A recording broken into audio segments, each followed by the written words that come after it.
খলিফাতুল মুসলিমিন হযরত ওমর রাদিয়াল্লাহু তাআলা আনহু মানে রাষ্ট্রের দায়িত্ব পালন করে বাড়িতে আসলেন। ঘরে উঠবেন, দেখেন বারান্দায় একটা লাশ, তার ছোট্ট মানুষ 12 টুকরা করে রেখেছে। রেগে গেলেন, কি আমি দেশ চালাই কোরআন দিয়ে, আর আমি রাষ্ট্রের দায়িত্ব পালন করেই কোরআন দিয়ে আসছি, আর আমার ঘরের বারান্দায় তাও 12 টুকরা করে রেখে দিয়েছে, তাও ছোট মাসুম বাচ্চার লাশ। কে করলো? তিনি তদন্ত কমিটি গঠন করলেন। 3 দিন হয়ে গেল, কোনো কেউ ধরা পড়ে না, কেউ এসে বলেও না। তার খাওয়া দাওয়ার চিন্তা বন্ধ হয়ে গেছে, খাওয়া দাওয়াই বন্ধ হয়ে গেছে। তিনি চিন্তা করলেন, আমি কোরআন দিয়ে দেশ চালাচ্ছি, আর আমার দেশে একটা অবৈধ হত্যা হয়ে গেল, আমি কোনো কুল কিনারা করতে পারলাম না। হযরত ওমর 3 দিনের ভেতরে চিন্তা করে করে তার মাথা খারাপ হয়ে গেছে, আমি এখন কি করি। হঠাৎ দেখলেন এক মহিলা যুবতী তার বাবাকে সহ রাজ দরবারে হাজির। ডাক দিয়ে বলে, খলিফাতুল মুসলিমিন, যে লাশের চিন্তায় আপনার ঘুম আসে না, ওই ছেলেটা আমার নিজের, আমি ওকে টুকরা টুকরা করেছি, 12 টুকরা করে আপনার বারান্দায় রেখে গেছি। হযরত ওমর বলে, মেয়ে কি বলো, মাথা ঠিক আছে তোমার? বলে, হ্যাঁ, এই যে আমার বাবা সাক্ষী আছে, আমার বাবাকে আমি সাথে করে নিয়ে এসেছি, আমার নিজের জন্ম দেওয়ার সন্তান, এটা ওকে আমি 12 টুকরা করেছি নিজের হাতে। কোথায় ফেলবো? আপনার বাড়ির বারান্দায় রেখে গেছি। হযরত ওমর বললেন, যা বলো, এই কথা যদি ঠিক থাকে তোমার শাস্তি কি কোরআন দিয়ে তুমি জানো? মেয়েটি বলে, হ্যাঁ, আমি কোরআনের হাফিজা, আমি জানি। আপনি রেডি করেন, আপনি কি শাস্তি দিতে পারেন কোরআন দিয়ে? মানুষ হত্যা করার যে শাস্তি হযরত ওমর আরম্ভ করবেন। হঠাৎ করে 4 জন যুবক রাজ দরবারে এসে বলে, খলিফাতুল মুসলিমিন, বিচারটা একটু লেট করেন, যেই কারণে আপনি এই মেয়েটাকে শাস্তি দিতে চান হত্যার, মেয়েটার কোনো দোষ নেই, দোষ আমাদের 4 জনের। এই মেয়েটা তার বাবাকে নিয়ে পাহাড়ি এলাকায়, জঙ্গলি এলাকায় থাকতো, বসবাস করতো। ওখানে আমরা শিকারে গিয়েছিলাম, যাবার পরে এই মেয়েটার রূপ সৌন্দর্য দেখে শেষ পর্যন্ত যৌবনের তাড়নায়, শয়তানের ধোঁকায়, নফসের ধোঁকায় পড়ে আমরা বাবাকে বেঁধে রেখে তার সম্ভ্রম নষ্ট করেছি। এরপরে সে গর্ভবতী, এই কারণে সন্তান, এটার কারণে আপনি এই মনে করছিলেন, শাস্তি যদি দিতে হয় আমাদের দেন। হযরত ওমর ওদেরকে জিজ্ঞাসা করলেন, 3টা দিন পার হয়ে গেল, তোমরা আসলে না কেন? আগে থেকে যদি আসতে তাহলে আমার খাওয়া দাওয়া বন্ধ হয় না, আগেই বিচার করে দিতাম। ছেলেগুলো বলে, খলিফা, আমি আসি নাই, আমরা এই জন্য মনে করেছিলাম যা করলাম কেউ সাক্ষী তো নেই, ধরা যদি না পড়ি বেঁচে যাব। কিন্তু কোরআনে কারিম আমাদেরকে বাঁচতে দিল না। বারবার কোরআন আমাদের সামনে এসে এই কথা আমাদেরকে যেন আহ্বান জানায়, দুনিয়াতে যে গুনাহ করলে এটার যদি শাস্তি দুনিয়ায় না হয়, মরণের পরে কিন্তু আল্লাহ ডবল করে বিচার করবে। মুসলমানের এখানে একটা কথা বলে রাখি, কোন অপরাধের শাস্তি যদি আপনি দুনিয়ায় না পান, ওই অপরাধের বিচার যদি আল্লাহ কিয়ামতে যেদিন করবে, ডবল করে করবে। কথা বুঝতেছেন? 3টা পাপের শাস্তি আল্লাহ ডবল দেবেন। সূরা ফুরকান 19 নম্বর পারার 4 নম্বর পৃষ্ঠার 13 নম্বর লাইনে আছে, 69 নম্বর আয়াত। والذين لا يدعون مع الله إلها آخر ولا يقتلون النفس التي حرم الله إلا بالحق ولا يزنون إلى آخر آية। এই দুনিয়াতে আল্লাহকে ডাকে, তার পাশাপাশি যারা অন্যকে ডাকে, তাদের শাস্তি হবে মরণের পরে ডবল। আল্লাযীনা লা ইয়াদউনা মা'আল্লাহি ইলাহান আখার, এই যে মা মানে সঙ্গে, সাথে, আল্লাহকে ডাকে কিন্তু তার সাথে অন্য কাউকে ডাকে। আর এইটাই বাংলাদেশে চালু করার জন্য এই 15.5 বছর অনেকে উঠে পড়ে লেগেছিল। ভাইরা আমার, অন্যায় ভাবে যারা হত্যা করেছেন ডবল শাস্তি পাবেন। 3 নম্বরে যারা জিনা করে দুনিয়ায়, তাদেরও শাস্তি ডবল হবে। সূরা ফুরকানের আয়াত। মেয়েটা বলছে, খলিফা, এই ছেলে 4 জন বলছে খলিফাতুল মুসলিমিন। চিন্তা করলাম দুনিয়ায় মার্ডারের শাস্তি যদি না পাই, কিয়ামতে আল্লাহ কিন্তু ডবল শাস্তি দেবে। কয়টা? এজন্য দুনিয়ায় হয়ে যাক, আপনি যে বিচার আছে কোরআনের করে দেন, দুনিয়ায় শেষ, পরকালে যেন আল্লাহ এই বিষয়ের কোনো বিচার না করে আমাদেরকে মাফ করে দেয়। হযরত ওমর বললেন, তাই তো, তোমরাই তো দোষী, মেয়েটার তো দোষ নেই। মেয়েটাকে ডাক দিয়ে বললেন, তোমার দোষ এইটা যে তুমি 12 টুকরা করেছো লাশটা, আমার ঘরের বারান্দায় রাখলে, অন্য কোথাও ফেলে দিলে না কেন? মেয়েটা কোরআনের হাফেজা, ডাক দিয়ে বলছে, খলিফাতুল মুসলিমিন, আমার সন্তানকে আমি গলা টিপে মেরে ফেলতে পারতাম। 12 টুকরা করেছিলাম আমি, বিভিন্ন জঙ্গলে পাহাড়ে ছিটিয়ে দিতে পারতাম, কিন্তু আপনার কাছে আমি কেন দিলাম? দিয়েছি এই কারণে, প্রথম কারণ আমার ছেলেটাকে আমি হত্যা করেছি, 1 নাম্বার কারণ হচ্ছে সে জারজ, তার তো বাবার ঠিক নেই। কয়টা বাবা বলেন বলেন? ও জন্ম তো ঠিক নেই, বাবা 4টা, যদিও ওর দোষ না, কিন্তু সন্তানটা তো জারজ। আর আমি কোরআনে কারিমে সূরা কলমের 13 নাম্বার আয়াত থেকে 19 নাম্বার আয়াত পর্যন্ত জানি, যারা জারজ সন্তান এই পৃথিবীতে তাদের 13টা কাজ হবে, তার 1 নাম্বারে তারা কোরআন বিরোধী হবে। আমার পেটে জন্ম নিয়ে বড় হয়ে আমার সামনে কোরআনের বিরুদ্ধে মিছিল করবে আমার ছেলে, এটা আমি মানতে পারি না, এই জন্যই আমি নিজের হাতে জবাই করেছি। কোরআনের বিপক্ষে অবস্থান নিয়েছিলেন, নিচ্ছেন, এখনো সামনে অনেকে চেষ্টায় আছেন। আজকে একজন বুদ্ধিজীবী নামে, বুদ্ধি বিকলাঙ্গ, আমি নাম নিলাম না, লোকটা বলেছে ধর্ম কোনো রাষ্ট্রের ব্যাপার, কোনো ব্যক্তির ব্যাপার না। এই শব্দটা তার বলা ঠিক হয়নি, সে যদি তওবা না করে সেও মুশরিক। এক কথা বলছে না কেন? কোন মানুষের যদি ধর্মই না থাকে, ওরা উদাহরণ দেয় যে নিরপেক্ষ হওয়া লাগবে। পৃথিবীতে কোন নবী ধর্মের ব্যাপারে নিরপেক্ষ ছিলেন? আপনি একজনের নাম বলেন, বলেন। এই ধোঁকাটাও চলছে সামনে, হয়তো সামনে আসতে পারে, আগে থেকে সতর্ক করলাম। যারা এগুলো করছেন, এগুলো কিন্তু একটা ধোঁকাবাজি। আমরা এক জালেমকে বিদায় দিয়ে কোন নতুন জালেমকে আর এই জায়গায় আমরা দেখতে চাই না। যারা আসবে তারা যেন ইনসাফ কায়েমকারী হয়।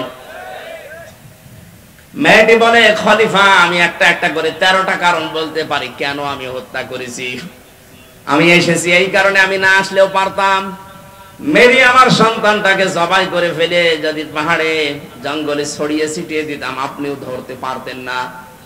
আমি এসেছি এই কারণে, আমি যেহেতু হত্যা করেই ফেলেছি, আর হত্যার বিচার যদি দুনিয়ায় না হয়, কিয়ামতে আল্লাহ ডবল করে করবে। দয়া করে কোরআন দিয়ে আমার বিচারটা করে দেন, কিয়ামতে যেন আল্লাহ আমার ব্যাপারে আর কিছু না বলে। হযরত ওমর এই 5 জনের বিচার করলেন। আমার বোঝানোর বিষয় ছিল, কোরআনে কারীম দেশে থাকার কারণে, কায়েম থাকার কারণে ওরা গুনাহ করেছিল, কিন্তু গুনাহ করার পরেও কোরআনে কারীম তাদের ভেতরে অনুশোচনা, অনুতপ্ত এমন ভাবে ধরিয়েছে, মরণের আগে তারা ঈমান নিয়ে বিদায় নিতে পেরেছে। এদেশেও যদি কোরআন কায়েম হয়ে যায়, আপনার মদ খেতে মনে চাইবে না, বিড়ি খেতে মনে চাইবে না, ডাল পানি খেতে মনে চাইবে না, কারণ পরিবেশটাই হয়ে যাবে এরকম। ছোটখাটো গুনাহ যদি নফসের ধোঁকায়, শয়তানের জালে পড়ে হয়েও যায়, কোরআন আপনাকে বাধ্য করবে অনুশোচনা করে, তাওবা করে জীবনের মতো ঈমান নিয়ে বিদায় নেওয়ার। বলেন আমিন। বাংলাদেশ জামাত ইসলামী এবং শিবির 1টা টাকা যদি দুর্নীতি দেখাতে পারেন, আমি অন্তত কথা বলবো না। এটা এদেশে এখন প্রমাণ হয়ে গেছে। কথা বলেন না কেন? এত প্রমাণ পাওয়ার পরেও যদি আপনার এখনো পর্যন্ত চিন্তা ভাবনা করতে দেরি হয়, তা আপনার আর চিন্তার রেখা খুলবে না।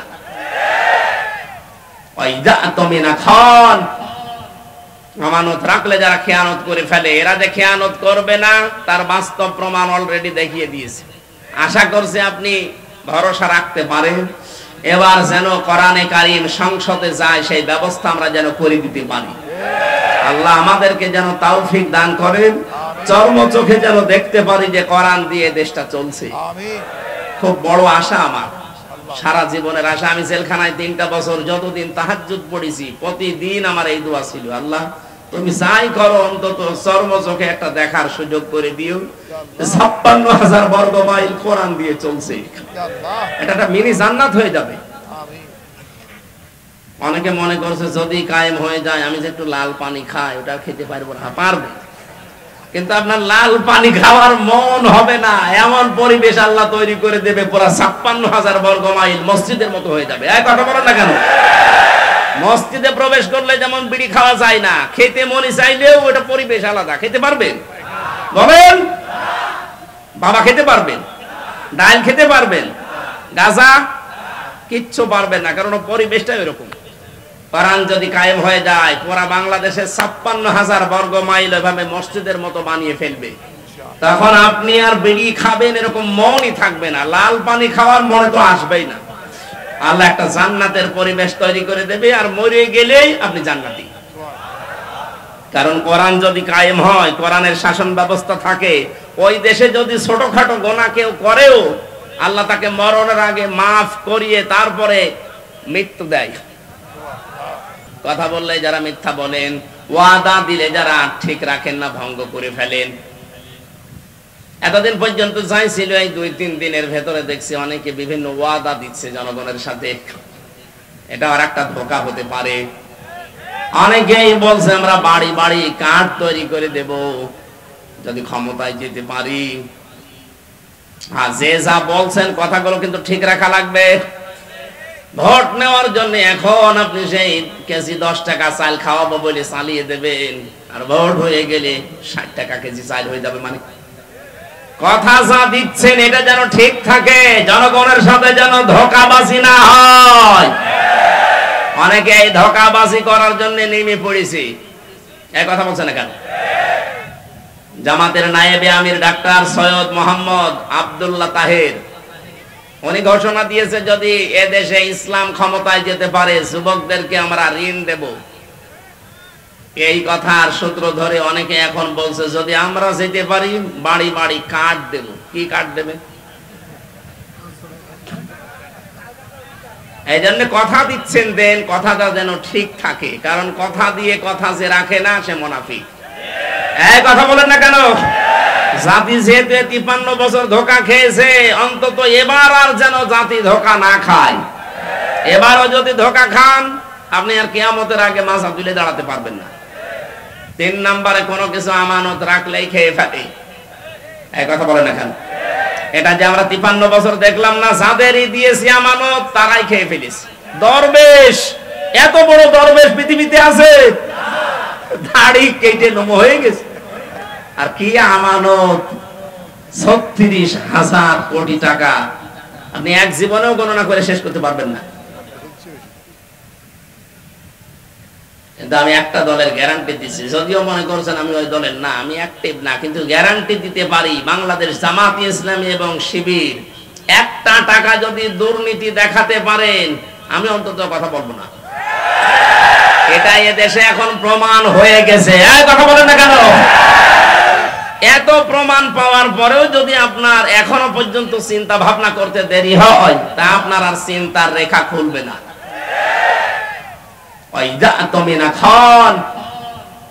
আমানত রাখলে যারা খেয়ানত করে ফেলে, এরা যে খেয়ানত করবে না তার বাস্তব প্রমাণ অলরেডি দেখিয়ে দিয়েছে।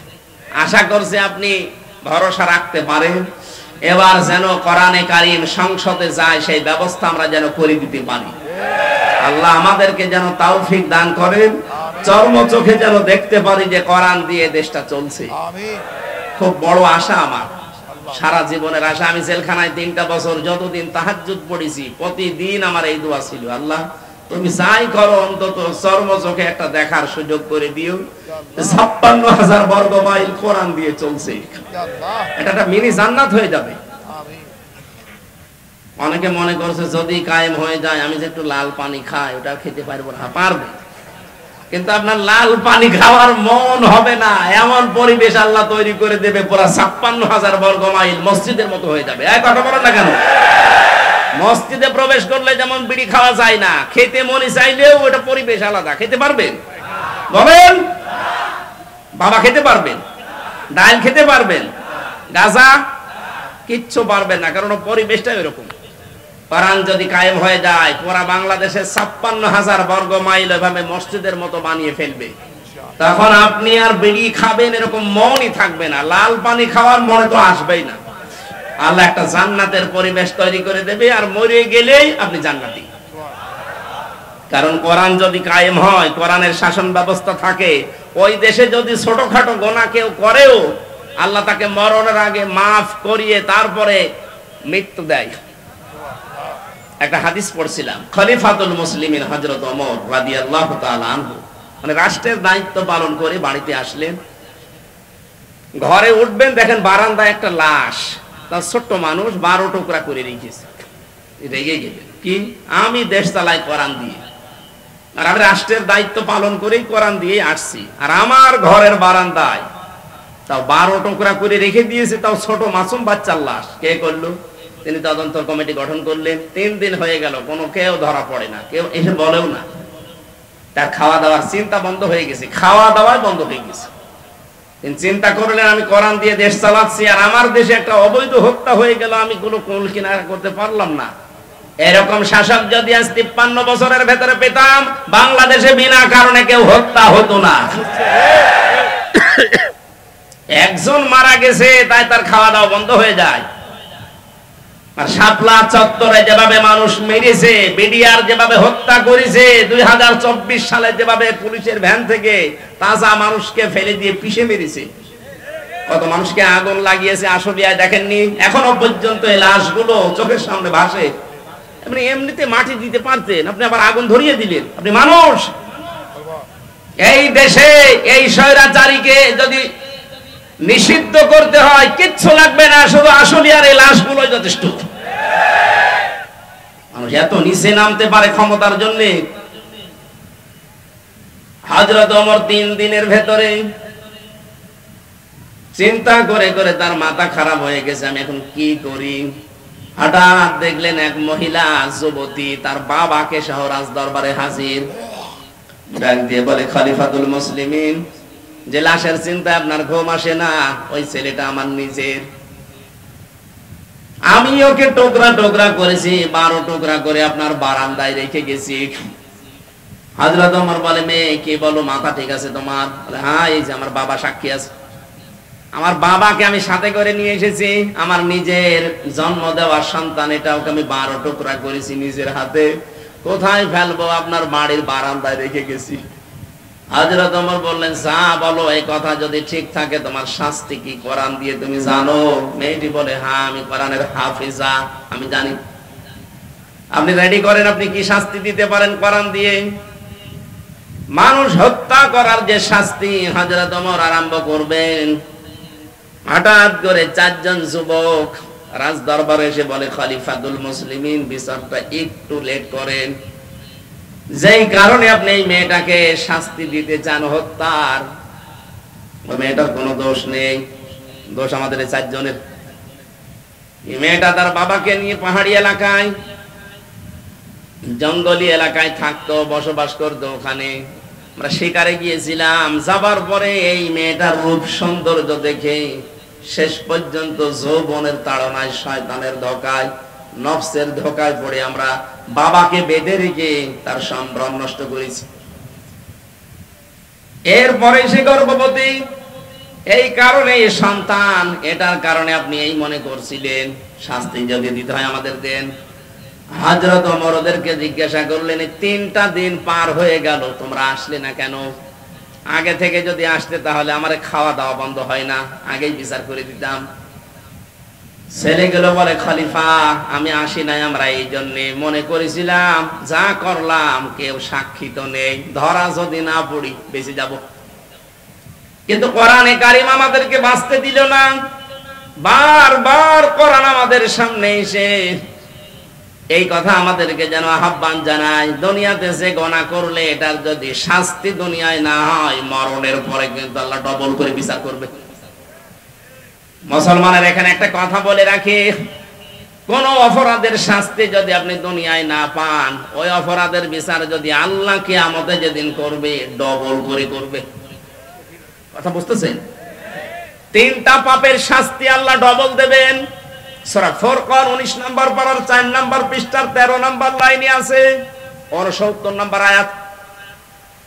والذين لا يدعون مع الله إلها آخر ولا يقتلون النفس التي حرم الله إلا بالحق ولا يزنون إلى آخر آية এই দুনিয়াতে আল্লাহকে ডাকে তার পাশাপাশি যারা অন্যকে ডাকে তাদের শাস্তি হবে মরণের পরে ডবল আল্লাযীনা লা ইয়াদউনা মা'আল্লাহি ইলাহান আখার এই যে মা মানে সঙ্গে সাথে আল্লাহকে ডাকে কিন্তু তার সাথে অন্য কাউকে ডাকে আর এইটাই বাংলাদেশে চালু করার জন্য এই 15.5 বছর অনেকে উঠে পড়ে লেগেছিল আপনি আল্লাহকে ডাকেন পাশাপাশি আমার বাবাকেও ডাকেন এই জন্য মোড়ে মোড়ে বাবা এতটা বলে না কেন এমন কোন জায়গা ছিল যে বাবা নেই মাথার উপরে বাবা টয়লেটেও বাবা আমি তো অনেক টয়লেটে যেয়ে দেখেছি বঙ্গবন্ধু টয়লেট কি গো আর কোন জায়গা বাকি ছিল টাকার ভেতরেও দিয়ে রেখেছেন যেন বাজার করতে গেলে ওইদিকে তাকিয়ে মনে হয়েছে না একজন আছে মাথার উপরে রেখে দিয়েছেন অথচ কোরআন জানিয়েছে ওয়া কালিমাতুল্লাহি হিয়াল উলিয়া সব চাইতে উপরে থাকবে আমি আল্লাহর কথা এখন ডক্টর মোহাম্মদ ইউনূসের মাথার উপরে যেটা লেখা লা ইলাহা ইল্লাল্লাহু মুহাম্মাদুর রাসূলুল্লাহ আমরা এটা চাই এই কথা বলেন সব চাইতে উপরে থাকবে কার কথা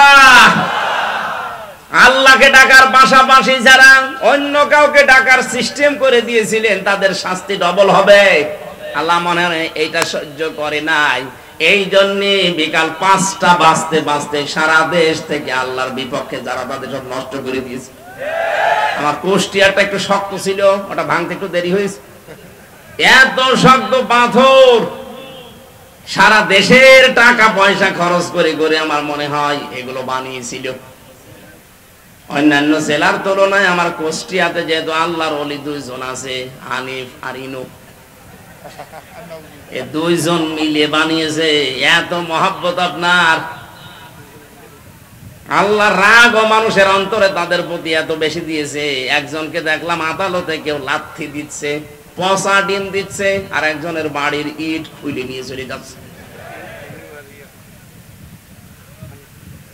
আজকে আমরা পরিষ্কার আল্লাহর সাথে অন্য কাউকে ডাকবো না সে মরা বাবা হোক আর জিন্দা বাবা হোক কথা বলেন না কেন বিভিন্ন মাজারে এই সিস্টেম গুলো চলতো আল্লাহর পাশাপাশি ইয়ালি বাবা শালি বাবা দয়াল বাবা ন্যাংটা বাবা এই জন্যই তো মাজার ভাঙা আরম্ভ হয়েছে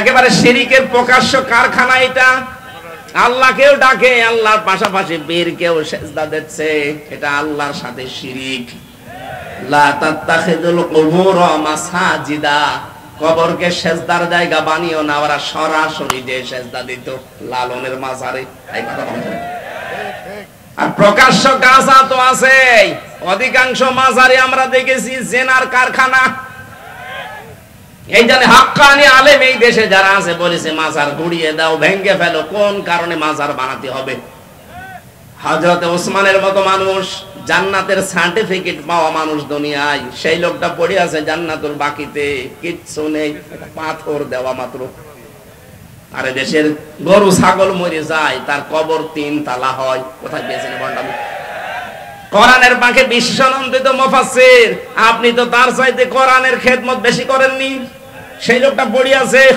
মাত্র মাথার কাছে একটা পাথর দেওয়া দেখলাম আর কোন গরু ছাগল কোথায় মরে ঈমান আছে কি নেই তাও নেই সারা জীবনে প্রসাব করেও পানি নেয়নি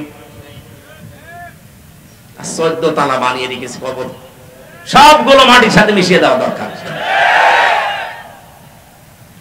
আজকে থেকে আমরা সিদ্ধান্ত নিয়ে বাড়ি যাব যতদিন বাঁচি আল্লাহর সাথে আর কাউকে ডাকবো না কি রাজি আছেন আপনারা 2 নম্বরে যারা অবৈধভাবে মানুষকে হত্যা করে বাংলাদেশ স্বাধীন হওয়ার পরও এত হত্যা হয়নি এই 9 সাল থেকে 24 সালে যত হত্যা হয়েছে বাকিগুলোর অনেকের খোঁজই আমরা জানি না আমি মাটির নিচে ছিলাম 10 দিন আমি দেখেছি কত মানুষের কান্নার আওয়াজ আসতো আমার কানের আমার তো চোখ বাঁধা ছিল চোখ কালো কাপড় দিয়ে বেঁধে নিয়ে মাজায় একটা দড়ি নিয়ে ওরা হাঁটিয়ে নিয়ে যেত, মনে হতো আমার গরুর মতো নিয়ে যাচ্ছে। আশপাশ থেকে কান্নার আওয়াজ পেতাম, কারণ কোনো আওয়াজ তো ওখানে যাওয়ার কথা না। মানুষ সিঁড়ি দিয়ে উপরে ওঠে আর ওরা সিঁড়ি দিয়ে আমার নিচে নিয়ে যেত, তার মানে মাটির নিচে। ওইটা কোন জায়গায় এটা আমি জানি না, যেখানেই নিয়ে গিয়েছে বহু মানুষের কান্নার আওয়াজ পেতাম মাঝে মাঝে। আর একটা আওয়াজ দিত, আহ, এরকম একটা আওয়াজ। বুঝতাম এখানে কয়েক মাস ধরে মানুষ হয়তো আছে। যে সমস্ত মানুষ পাহারা দিয়ে যেত, ওই এসআই যারা, তাদেরকে প্রকাশ গোপনে বলতাম, ভাই যে আওয়াজ আসলো, শব্দ না, অধিকাংশ গুলোতে হিন্দু পেয়েছিলাম। কিছু কিছু যাদের একটু মনুষ্যত্ব আছে বলতো, হুজুর 1 মাস 2 মাস না, কেউ 2 বছর 5 বছর পড়ে আছে, কেউ জানেই না। আপনি এখনো পর্যন্ত বলেন আমার কি দোষ, কি দোষ, আপনি টের পান না। কোন দোষ যদি আপনার নাও থাকে, আপনার সবচেয়ে বড় দোষে আয়না ঘর। আপনি জানেন না কি হয়তো ওখানে ইলিয়াস আলীর মেয়েকে নিয়ে আপনি কি করলেন, কি নাটক, কি প্রতারণা, অথচ তাকে আপনি মেরে ফেলেছেন আগেই। আমার মাঝে মাঝে রিমান্ডে আশ্চর্য লাগতো, আল্লাহ, যে অফিসার গুলো এই করে যায় আমার সাথে, এরা রাতে বাড়ি যেয়ে ঘুমায় কি করে? এদের তো ঘুম আসার কথা না, হয় লাল পানি খায় নাই বড়ি খায়, তাছাড়া ঘুম আসার কথা না। এই জন্য শাস্তি হবে তাদের ডবল, এখন শুরু হয়েছে কেবল, ডবল শাস্তি হবে।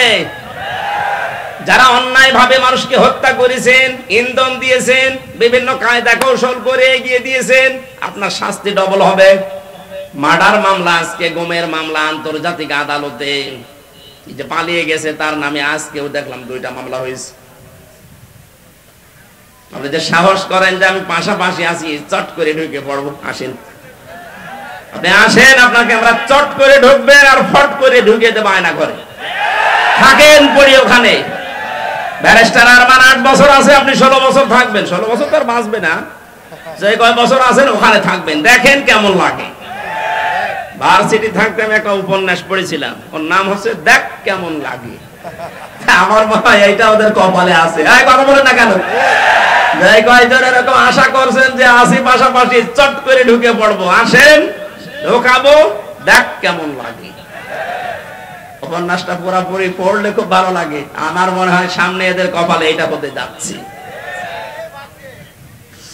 ভাইরা আমার, অন্যায় ভাবে যারা হত্যা করেছেন ডবল শাস্তি পাবেন। 3 নম্বরে যারা জেনা করে দুনিয়ায়, তাদেরও শাস্তি ডবল হবে। সূরা ফুরকানের আয়াত। মেয়েটা বলছে খলিফা, এই ছেলে 4 জন বলছে খলিফাতুল মুসলিমিন। চিন্তা করলাম দুনিয়ায় মার্ডারের শাস্তি যদি না পাই, কিয়ামতে আল্লাহ কিন্তু ডবল শাস্তি দেবে। কয়টা? এজন্য দুনিয়ায় হয়ে যাক, আপনি যে বিচার আছে কোরআনের করে দেন, দুনিয়ায় শেষ, পরকালে যেন আল্লাহ এই বিষয়ের কোনো বিচার না করে আমাদেরকে মাফ করে দেয়। হযরত ওমর বললেন, তাই তো, তোমরাই তো দোষী, মেয়েটার তো দোষ নেই। মেয়েটাকে ডাক দিয়ে বললেন, তোমার দোষ এইটা যে তুমি 12 টুকরা করেছো লাশটা, আমার ঘরের বারান্দা রাখলে, অন্য কোথাও ফেলে দিলে না কেন? মেয়েটা কোরআনের হাফেজা, ডাক দিয়ে বলছে, খলিফাতুল মুসলিমিন, আমার সন্তানকে আমি গলা টিপে মেরে ফেলতে পারতাম। 12 টুকরা করেছিলাম আমি, বিভিন্ন জঙ্গলে পাহাড়ে ছিটিয়ে দিতে পারতাম, কিন্তু আপনার কাছে আমি কেন দিলাম? দিয়েছি এই কারণে, প্রথম কারণ আমার ছেলেটাকে আমি হত্যা করেছি, 1 নাম্বার কারণ হচ্ছে সে জারজ, তার তো বাবার ঠিক নেই। কয়টা বাবা? বলেন বলেন। জন্ম তো ঠিক নেই, বাবা 4টা, যদিও ওর দোষ না, কিন্তু সন্তানটা তো জারজ। আর আমি কোরআনে কারিমে সূরা কলমের 13 নাম্বার আয়াত থেকে 19 নাম্বার আয়াত পর্যন্ত জানি, যারা জারজ সন্তান এই পৃথিবীতে, তাদের 13টা কাজ হবে। তার 1 নাম্বারে তারা কোরআন বিরোধী হবে। আমার পেটে জন্ম নিয়ে বড় হয়ে আমার সামনে কোরআনের বিরুদ্ধে মিছিল করবে আমার ছেলে, এটা আমি মানতে পারি না। এই জন্যই আমি নিজের হাতে জবাই করেছি। কোরআনের বিপক্ষে অবস্থান নিয়েছিলেন, নিচ্ছেন, এখনো সামনে অনেকে চেষ্টায় আছেন। আজকে একজন বুদ্ধিজীবী নামে, বুদ্ধি বিকালাঙ্গ, আমি নাম নিলাম না, লোকটা বলেছে ধর্ম কোনো রাষ্ট্রের ব্যাপার, কোনো ব্যক্তির ব্যাপার না। এই শব্দটা তার বলা ঠিক হয়নি, সে যদি তাওবা না করে সেও মুশরিক। এক কথা বলছে না কেন? কোন মানুষের যদি ধর্মই না থাকে, ওরা উদাহরণ দেয় যে নিরপেক্ষ হওয়া লাগবে। পৃথিবীতে কোন নবী ধর্মের ব্যাপারে নিরপেক্ষ ছিলেন? আপনি একজনের নাম বলেন, বলেন। এই ধোঁকাটাও চলছে সামনে, হয়তো সামনে আসতে পারে, আগে থেকে সতর্ক করলাম। যারা এগুলো করছেন এগুলো কিন্তু একটা ধোঁকাবাজি। আমরা এক জালেমকে বিদায় দিয়ে কোন নতুন জালেমকে আর এই জায়গায় আমরা দেখতে চাই না। আর যারা আসবে তারা যেন ইনসাফ কায়েমকারী হয়। মেয়েটি বলে, খলিফা আমি একটা একটা করে 13টা কারণ বলতে পারি কেন আমি হত্যা করেছি। আমি এসেছি এই কারণে, আমি না আসলেও পারতাম।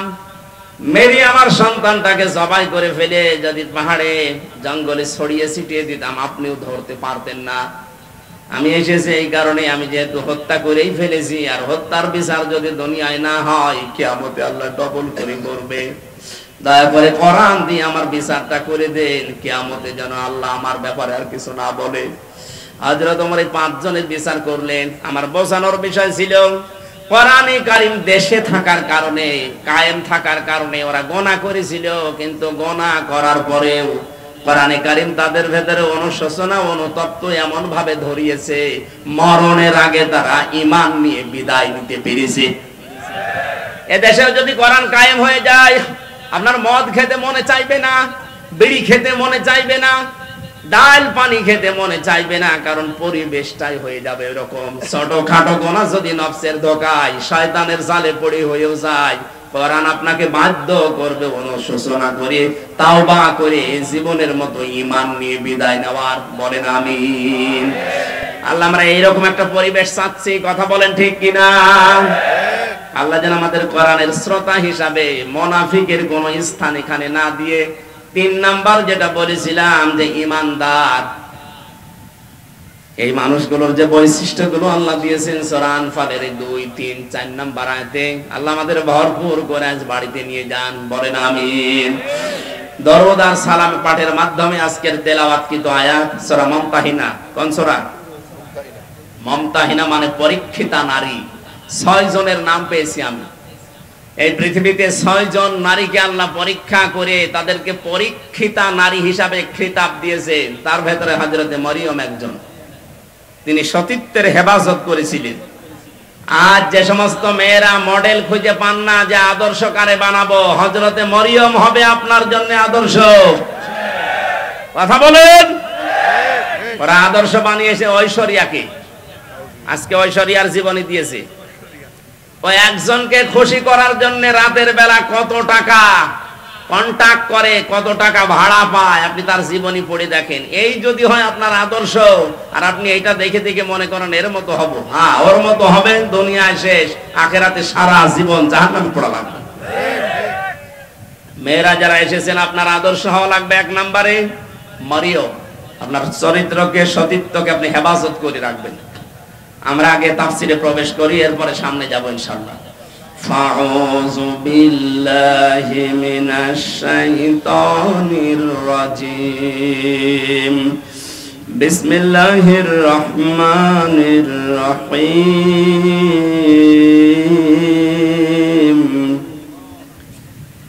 ইয়া আইয়ুহান নাবিয়্যু ইযা জাআকাল মুমিনাতু ইউবাইয়ুনাকা ওয়ালা আল্লা ইউশরিকানা বিল্লাহি শাইআ। সাদাকাল্লাহুল আযীম। সূরা মুমতাহিনা নামকরণটা, এর ভেতরে শব্দটা আছে, এখান থেকে সূরার নামকরণ। আজকে আমরা সবগুলো আয়াত পড়েছি মাত্র 1 আয়াতের 4 ভাগের 1 ভাগ। আমার আজকের আলোচনার বিষয় হচ্ছে ঈমান কিভাবে আপনি আনবেন। আমরা তো অনেকে ঈমানদার বসে আছি, কিন্তু এইভাবে না। ঈমান আনতে হলে কিছু শর্ত মানা লাগে। আমরা যেন আজকে শোনার পরে ওই শর্ত অনুযায়ী আমাদের বাকি জীবন চালাতে পারি। বলেন আমিন। সূরা মুমতাহিনার 12 নম্বর আয়াতটা পড়েছি। আল্লাহ ডাক দিয়েছেন ইয়া আইয়ুহান নবী, হে নবী। কোরআন শরীফের ভেতরে আল্লাহ ইয়া মুহাম্মদ বলেন নাই, ইয়া নবী ইয়া রাসূল এই শব্দটা লাগিয়েছেন। আর মুহাম্মদ শব্দ বলার সঙ্গে সঙ্গে নবীজির রিসালাতের ঘোষণা দিয়ে তার সম্মান আরো বাড়িয়ে দিয়েছেন।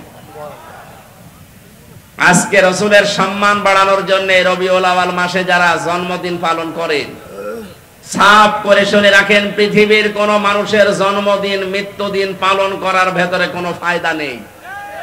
এমনকি কোন মানুষ যত দামি হোক আপনার জীবনের জন্য, যত উপকার করুক আপনার জীবনে, ও যদি মারা যায় সর্বোচ্চ 3 দিনের উপরে কোনো শোক নেই। হ্যাঁ, একজন মহিলার স্বামী যদি মারা যায় তাহলে 3 মাস 10 দিন সে বিবাহ বন্ধনে আবদ্ধ না হয়ে তার জন্য অপেক্ষা করে এর পরবর্তীতে অন্য স্বামী গ্রহণ করবে, এই শেষ। পৃথিবীর কোন মানুষের জন্য 3 দিনের উপরে শোক জায়েজ নেই। আর আমরা সেই 75 সাল থেকে শোক পালন করিয়েই আসছি। কেন? উনি কি আপনার কি স্বামী হয়? আপনার কি বাবা হয়? কোন কারণে শোক পালন করা লাগবে তার জন্য বলেন? আপনি কি তাকে ইসলামের ঊর্ধ্বে মনে করেন? ওই যে আমি বললাম না যে ঈমান ভাঙ্গে যায় 10টা কারণে, তার 10 নম্বর কারণে পৃথিবীর কাউকে যদি কেউ ইসলামের ঊর্ধ্বে মনে করে তার ঈমান ভেঙে যায়। এই কারণেই তো আপনি এটা করেন, প্রতি বছরে বছরে জন্মদিন মৃত্যুদিন পালন করেন, তাকে মনে করেন ইসলামের ঊর্ধ্বে। ইসলামে জায়েজ নেই, আপনি পেলেন কোথায়? আগামী থেকে এটা আমরা আর করতে চাই না। এই জন্য তো এবার রাষ্ট্রীয়ভাবে 15ই আগস্ট পালন করতে দেয়নি। কিসের 15 আগস্ট 16 আগস্ট? কোরআনে হাদিসে যেটা নেই ওইটা আমরা রাষ্ট্রীয়ভাবে পালন করে সময় নষ্ট করতে চাই না। কোরআন হাদিসে থাক, আমরা 10 দিন ধরে পালন করব। এই কথা বলেন না কেন? সিঙ্গাপুরে 95% মুসলিম, আর আমাদের দেশে 96% আমরা মুসলিম। তো এখানে কোনো বানানো নিয়ম নীতি চলতে পারবে? বলেন তো পারবে? আগামী থেকে যেই হোক 3 দিনের উপরে আমাদের কোনো শোক আর থাকবে না। বিশ্ব নবী মুহাম্মদুর রাসূলুল্লাহর উপরে তো দুনিয়ায় আর কেউ নেই, আল্লাহর পরে তার স্থান। শোক পালন করা যদি জায়েজ হতো প্রতি বছরে বছরে, আমার মনে হয় তার জন্য আমরা শোক পালন করতাম। কোন আলেম তো এটা করে না। যে সমস্ত বেদাতপন্থী আছে এরা নবীর জন্মদিন পালন করার জন্য উঠে পড়ে লাগে। কোথায় পেয়েছেন দলিল বলেন তো? নবীর মিলাদ পড়েন। মিলাদ মানে জন্ম। মিলাদ মানে কি? যেই 2 জন চাচা নবীর জন্মে খুশি ছিল, 2 জনেই জাহান্নামে গেছে, একটা আবু তালেব আর একটা আবু লাহাব। কথা বলেন না কেন? 2 জনই কিন্তু মিলাদে নবীর জন্মে খুশি। আর যেই 2 জন চাচা নবীর আদর্শে খুশি, হযরত হামজা হযরত আব্বাস, 2 জনেই জান্নাতি। এখান থেকে শিক্ষা নিতে পারেন না? এরপরও আপনি আলেম নামে জালেম হয়ে কলঙ্ক করে মানুষকে আপনি ধোঁকা দিয়ে বোকা বানিয়ে টাকা ইনকাম করছেন এই রবিউল আউয়ালের নাম দিয়ে। আশা করছি এগুলো আমরা সচেতন মানুষ আগামী থেকে আর করব না। আপনি যদি আদর্শ অনুসরণ করে খুশি থাকতে চান তাহলে 40 থেকে 63 এই 23 বছর অনুসরণ করেন। এই কথা বলেন না কেন? আমরা এখন থেকে কারো জন্ম নিয়ে আনন্দ করব না। আমাদের জন্ম নিয়ে আনন্দ না, আমাদের আনন্দ হবে তার আদর্শ নিয়ে। কথা বলেন না কেন? নবীজিকে আল্লাহ ডাক দিলেন ইয়া মুহাম্মদ, যেখানে কোন জায়গায় কোরআনে আল্লাহ দেয়নি। নাম নেওয়ার সঙ্গে সঙ্গে রিসালাতের ঘোষণা দিয়ে তার সম্মান বাড়িয়ে দিয়েছেন। মুহাম্মাদুর রাসূলুল্লাহ, ওমা মুহাম্মাদুন ইল্লা রাসূল, মা কানা মুহাম্মাদুন আবা আহাদিম মির রিজালিকুম ওয়ালাকির রাসূলুল্লাহ খাতামান নাবিয়্যিন। আর আছে সূরা মুহাম্মদ একটা আয়াত, আলা নুজিলা আলা মুহাম্মাদ হুয়াল হাক্কু মির রাব্বিহিম। প্রত্যেকটি জায়গায় আল্লাহ তার নাম নেওয়ার সঙ্গে সঙ্গে ঘোষণা দিয়েছেন তিনি আমার রাসূল। জোরে বলেন আল্লাহু আকবার। এই জন্য আমরা এই জায়গা একটা স্পর্শকাতর জায়গা। রাসূলুল্লাহকে কেউ গালি দিলে আমরা সহ্য করতে পারি না। কুষ্টিয়াতে গত 2 দিন আগে একজন বুঝে হোক না বুঝে হোক গালি দিয়েছে। এখানে কোনো ছাড় নেই, আপনি বুঝে দেন আর না বুঝে দেন আপনি অপরাধী। কুষ্টিয়া ফুঁসে উঠেছে, সারা দেশ এখন ফুঁসতেছে। আগামী থেকে আমরা এদেশের এই বিবেক বুদ্ধিহীন কিছু মানুষ আছে বিভিন্ন নাম নিয়ে যারা চলে, সে যে নামেই হোক, রাসূলুল্লাহর ব্যাপারে কিন্তু কোনো আপোষ নেই। বিশ্ব নবীকে অপমান করার চেষ্টা করলে, গালিগালাজ করলে, যা করা লাগে এই দেশের মানুষ কিন্তু তাই করবে। এজন্য সাবধান হয়ে থাকবেন এই বিষয়ে। অন্তত আপনি আমারে গালি দেন, অসুবিধা নেই, কিন্তু রাসূলুল্লাহকে গালি দিতে পারবেন না। আমাদের জীবনের চাইতেও তিনি আমাদের কাছে দামি। কথা বলেন ঠিক কিনা? আল্লাহ এই মহব্বতের কারণে যেন আমাদেরকে মাফ করে দেন। আমি এখানে একটা তথ্য বলবো, এই যারা মহব্বত করি আল্লাহর রসুলকে, এই কথা বলে শেষ করে দেন, তাদের জন্য খুব শিক্ষা আছে এখানে। আপনি শুনেছেন আয়াতটা, দেখেন এইভাবে নেই, কুল ইন কুনতুম তুহিব্বুনাল্লাহা ফাত্তাবিউনি ইউহিব্বুকুমুল্লাহ ওয়া ইয়াগফির লাকুম যুনুবাকুম আল্লাহু গফুরুর রহিম। সূরা আলে ইমরানের 31 নম্বর আয়াত।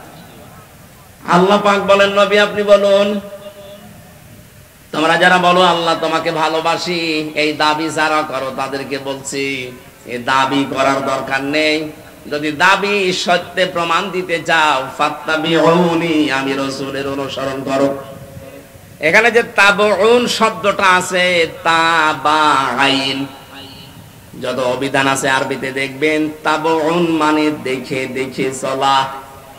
আমার সামনে বেলাল স্যার যেভাবে হেঁটে যাবে, যেভাবে পা ফেলবে, যেভাবে হাত নাড়াবে, যেভাবে মাথা দোলাবে, ওইভাবে দেখে দেখে চলার নাম আরবিতে তাবউন।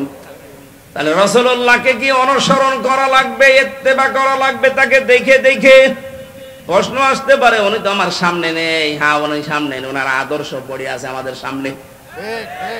বিদায় হজের ভাষণের দিন বলেছিলেন, তারাকতু ফীকুম আমরাইন, দুইটি জিনিস রেখে গেলাম, লান তাদিল্লু মা তামাসসাকতুম বিহিমা কিতাবাল্লাহ ওয়া সুন্নাতু রাসূলিহি।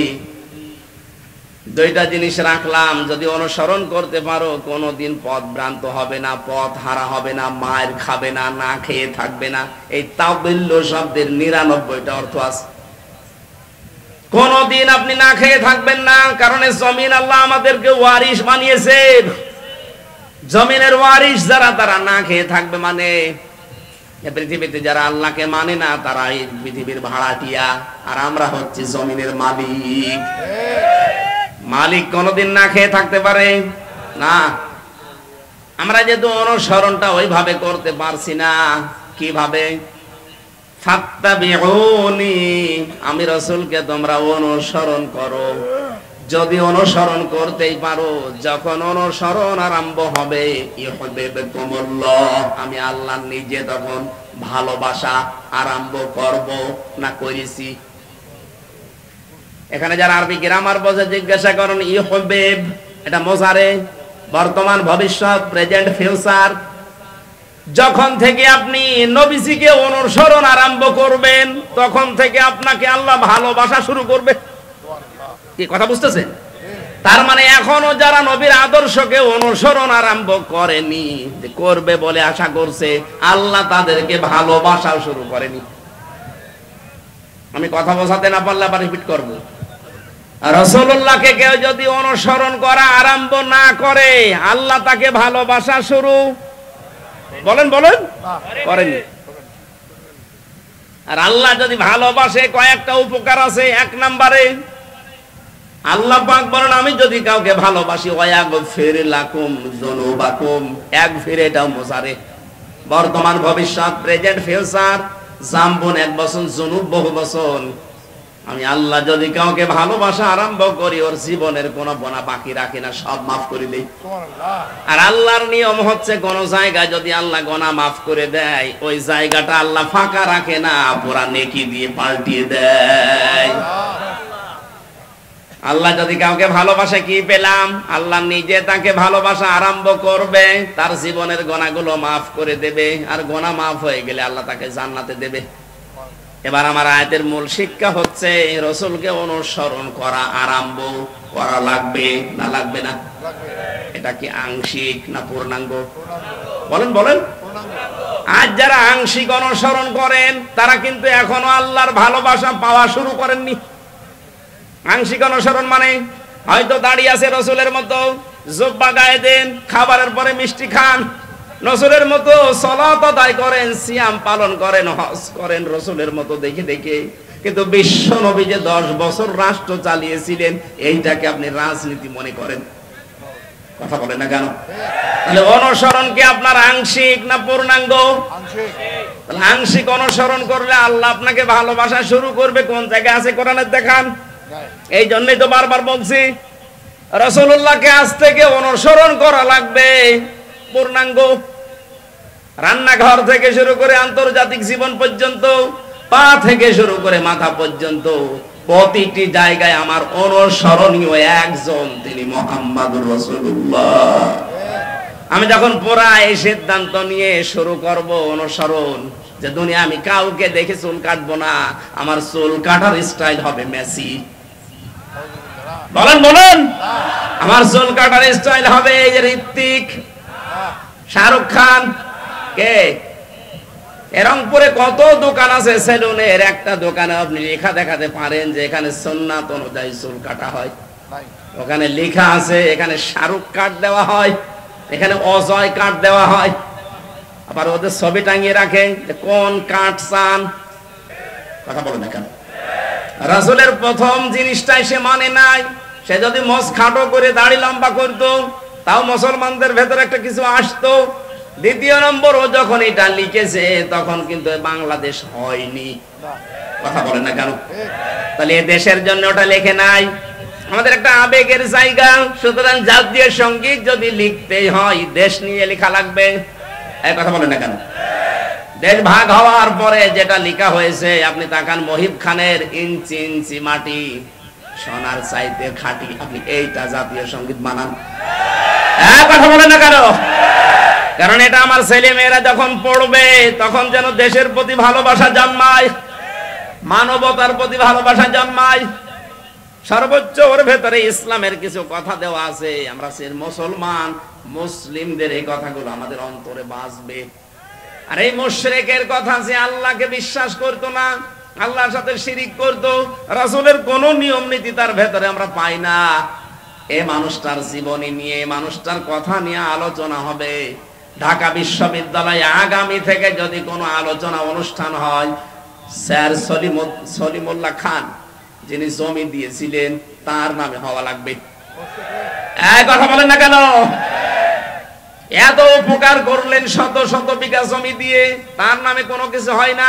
কোথা থেকে কোন ভেনদেশি স্বপন উড়ে এসে জুড়ে বসে কি বলে গেল, তার নামে আপনি অনুষ্ঠান করবেন। বাংলার টাকা দিয়ে আগামীতে মুশরিকের জন্য কোনো অনুষ্ঠান হবে না। অনুষ্ঠান যদি হতে হয় যিনি জমি দিয়েছিলেন তার জীবনী থেকে কিছু করেন। এই কথা বলেন না কেন? কোরআন পড়েন, হাদিস পড়েন, মানুষকে জানান, তার জন্য দোয়া করেন আল্লাহ যেন তাকে মাফ করে দেয়। এরপরে যত নিচে নামছি আমরা কোন জায়গায় রাসূলের আদর্শ পাচ্ছি না। বিশ্ব নবী তার স্ত্রীদের সাথে যে আদর্শ দেখিয়েছেন ওইটা আপনার ভেতরে নেই। উনি তার বন্ধুদের সাথে যেটা দেখালেন সেটা আপনার নেই। কোন জায়গায় যদি আদর্শ সেট করতে না পারেন, বিশ্বাস করতে পারেন আল্লাহ আপনাকে এখনো ভালোবাসা আরম্ভ করেনি। আয়াতটা পড়ার পরে আমার মনে হয় দেশে হাজারো আলেম, হাজারো পীর এখনো আল্লাহর ভালোবাসায় পাওয়া আরম্ভ করেনি। কারণ যেই পীর শুধু জিকিরকে ইবাদত মনে করে রাসূলের তরিকা, কিন্তু এদেশ যে কোরআন দিয়ে চালাতে হবে এটাকে যারা রাজনীতি দুনিয়ার কাজ মনে করে আরো মানুষকে ধোঁকা দিয়ে বোকা বানিয়ে রাখে, এটা পীর বলেন। এরকম পীর দেশে নেই। 48,000 পীর, অধিকাংশ গুলোই দেখবেন কিছু কিছু ইবাদতকে ইসলাম মনে করে পালন করছে, আর বাকি মেজর হাজারো হাজারো ইবাদত করে দুনিয়ার কাজ বলে ছেড়ে দিচ্ছে, অথচ ওইগুলো রাসূলের আদর্শ। বিশ্বনবী জানিয়েছেন তোমরা সবাই ঐক্যবদ্ধ হবা, এটা কোরআনে কারীমের নির্দেশ। ওয়াতাসিমু বিহাবলিল্লাহি জামিআ ওয়ালা তাফাররাকু, সবাই মিলে একভাবে আল্লাহর রজ্জুকে আঁকড়িয়ে ধরবা, এ বিষয়ে কোনো মত পার্থক্য করবা না। অথচ বাংলাদেশে এখন একটা মেজর সমস্যা হয়ে দাঁড়িয়েছে। গত 3 দিন আগের রিপোর্ট একটা পেয়েছিলাম, এই দেশের 100 জনের 14 জন মানুষ এখনো পর্যন্ত পালিয়ে যাওয়া ওই জালেমকে সাপোর্ট করে। 100 জনের 28 জন মানুষ এই দেশে অনেকে থালা জোর করে থালা নেওয়ার ধান্দায় আছে, যে থালা দিন, তাড়াতাড়ি থালা দিন। কি করবেন থালা নিয়ে? আবার খাওয়া আরম্ভ করবেন। সুখের বিষয়, আনন্দের বিষয়, 100 জনের 58 জন মানুষের তালিকা আমরা পেয়েছি। 100 জনের 58 জন চাচ্ছে এদেশে আল্লাহর বিধান কায়েম হোক। 14 আর 28 বাদ গেলে 58 থাকে। দিন যাচ্ছে, বাড়তেছে। গত কয়েকদিন আগেও আমি 10 জন মুসলমান বানিয়েছি এই যে এই দিনাজপুরে। তার আগে দুইজন চুয়াডাঙ্গার আগে গায়ে বান্ধায়। মানুষ যেভাবে দলে দলে পালে পালে ইসলামে আসতেছে, অমুসলিমরা, মুসলমানরা যারা ছোট খাটো জালেম ছিল তারা অনেকেই পরিবর্তন হয়ে যাচ্ছে। কথা বলেন না কেন? আমরা এগুলো দেখতে পাচ্ছি। নবীজি যা করেছিলেন মক্কার পরে, মক্কা বিজয়ের পরে নবীজি যা যা করেছিলেন এদেশের ডাক্তার শফিকুর রহমানের ভেতরে আমরা সেইটাই দেখতে পাচ্ছি। ১৫০০ বছর পর আমার মনে হচ্ছে নবীর আদর্শটা আমরা দেখতে পাচ্ছি। আজ বিশ্ব নবী মুহাম্মদ রাসূলুল্লাহ ওই সময় বলেছিলেন, সাহাবীরা ৩টা কাজ করবা না। কোন নারীর গায়ে হাত দিবা না, কোন শিশুর গায়ে হাত দিবা না, কোন ফলদার বৃক্ষ কাটবা না। ৩টা কাজ বেশি বেশি করবা। যেখানে তিনি অবস্থান নিয়েছিলেন বলেছিলেন তাঁবুর আশপাশে তোমরা রান্নাঘর, চুলা এটা বেশি বানাবা, আর টয়লেট পায়খানা যেটা এটা কম বানাবা। আর আমার শত্রু বড় এখন বেঁচে আছে, আবু জেহেল তো নেই, আবু সুফিয়ান আছে, তার ঘরে যদি কেউ আশ্রয় নেই তাকে তোমরা মাফ করে দিবা, ক্ষমা করে দিবা। এই ১৪০০ বছর পর ডাক্তার শফিকুর রহমান এত অত্যাচার, জুলুম, নির্যাতনের শিকার হওয়ার পরও এই কাজগুলো তিনি এখন দেখিয়েছেন। যারা আমাদের প্রকাশ্য শত্রু ছিল তাদের ওই ঘর বাড়িগুলো উনি পাহারা দিয়েছেন লোক দিয়ে। কথা বলেন। কৌশল অবলম্বন করার জন্য মুসলমানদেরকে নিয়ে তিনি ঐক্য হওয়ার চেষ্টা চালাচ্ছেন। আমরা দেখতে পাচ্ছি কিছু মানুষ এখনো পর্যন্ত সেই মানধাতামলের আকীদা আকীদা আকীদা এই নিয়ে তারা এখনো ডিভাইডেডে আছে। মুফতি জসিমউদ্দিন রহমানী মাদ্দাজিল্লুহুল আলী কয়েকদিন আগে জেল থেকে বের হয়ে উনি জানিয়েছেন এই দেশে মুসলমান যেন এক হতে না পারে, এর পেছনে সবচাইতে জঘন্যতম ভূমিকা পালন করছে একজন পীর। জাতি কিন্তু বুঝে ফেলেছে, যারা ফরিদউদ্দিন মাসুদের মতো মানুষকে তালয় বানিয়েছেন। এই কথা বলেন না কেন? আপনি আর তালয় বানানোর লোক পাননি দেশে?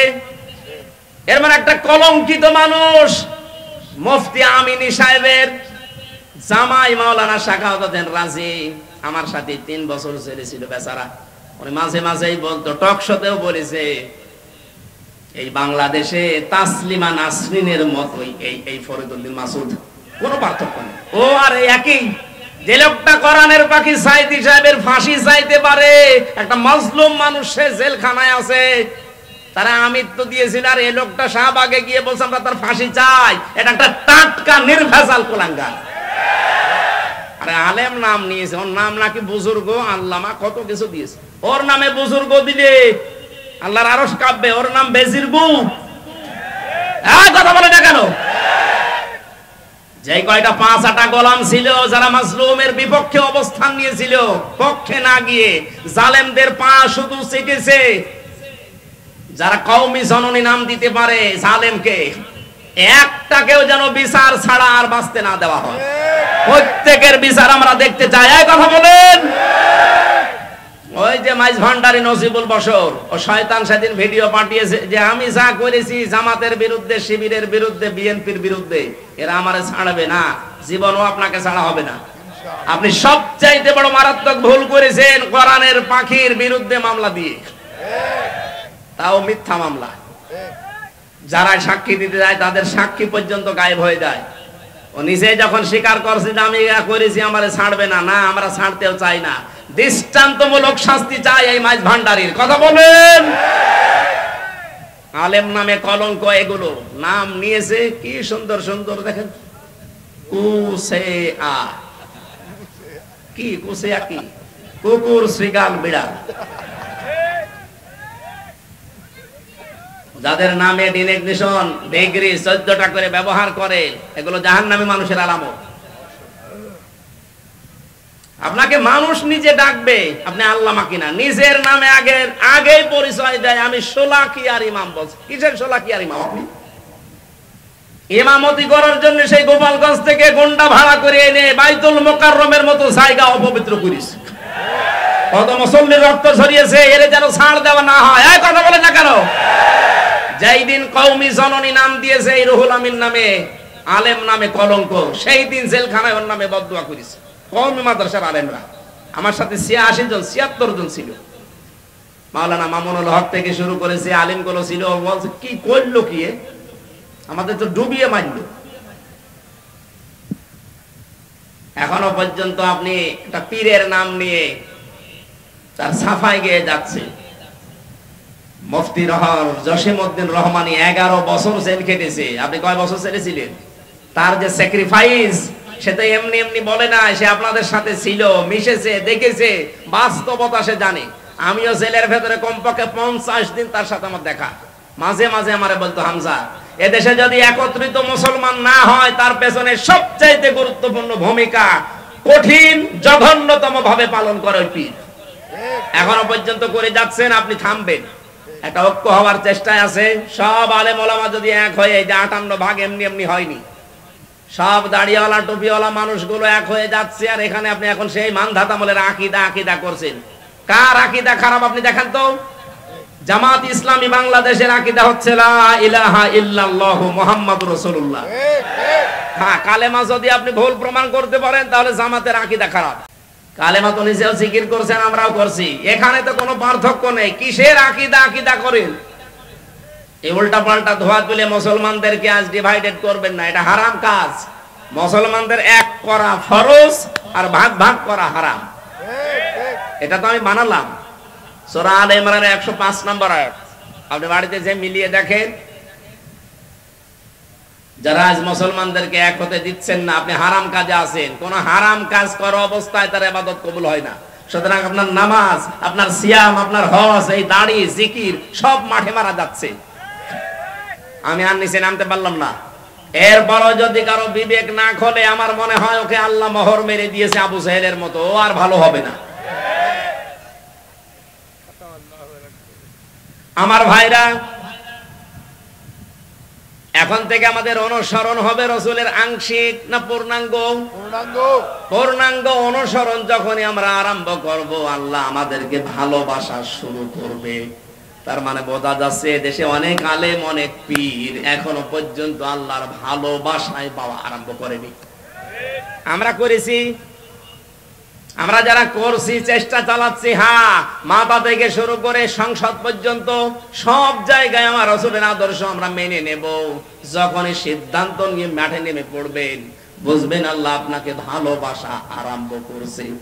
আল্লাহর ভালোবাসা আরম্ভ হয় তখন যখন কয়েকটা কাজ আপনি দেখতে পাবেন। এই তাকান, আপনাকে যে আল্লাহ ভালোবাসে তার প্রমাণ হিসাবে কয়েকটা কাজ আপনি দেখতে পাবেন সামনে।